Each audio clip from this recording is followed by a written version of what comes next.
subscribe to our channel by clicking the subscribe button.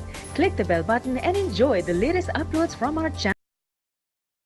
یسوع نے کہا اے باپ ان کو معاف کر کہ یہ نہیں جانتے کہ کیا کرتے ہیں۔ پہلا کلمہ میں آپ کے سامنے پیش کروں گی۔ صلیب وہ اعلیٰ عرفہ مقام ہے جہاں خداوند یسوع مسیح نے ابلیس، گناہ، موت اور قبر پر ہر نوعیت کی انسانی اور طاغوتی طاقتوں کو جو خدا کے خلاف تھی مغلوب کیا، تاکہ بنی انسان پر واضح ہو جائے کہ نیکی بالآخر بدی پر غالب آ جاتی ہے۔ اس نے اس تزازم میں اپنا خون بہایا، کانٹوں کا تاج پہنا، بھالے کی فریبیں برداشت کی، میخوں سے ہاتھ چھدوائے اور اپنے پاؤں میں کیل لگوائے۔ اس نے دشمن کے توہین آمیزہ کلمات سنے لیکن خاموش رہا۔ اس کے منہ سے اپنے دشمنوں کے لیے دعائیں خیر نکلی۔ اے باپ ان کو معاف کر، یہ نہیں جانتے کہ یہ کیا کرتے ہیں۔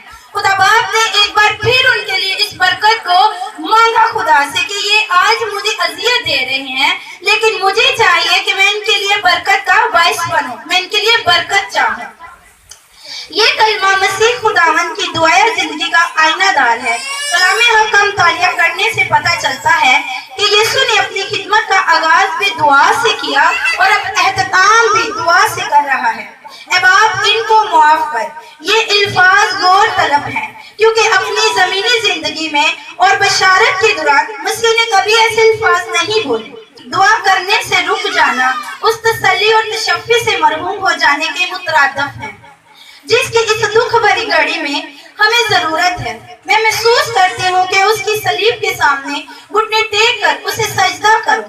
مجھے اس کی پرستش کرنی چاہیے، کیونکہ رحم کے لیے اس کی لسانی دعا مجھے بڑے زور سے یہ ماننے پر قائل کرتی ہے کہ وہ واقعہ ہی اعلیٰ ذات ہے، اور اس عجیب و غریب دعا سے میرا دل اس کے لیے محبت سے سرشار ہو جاتا ہے۔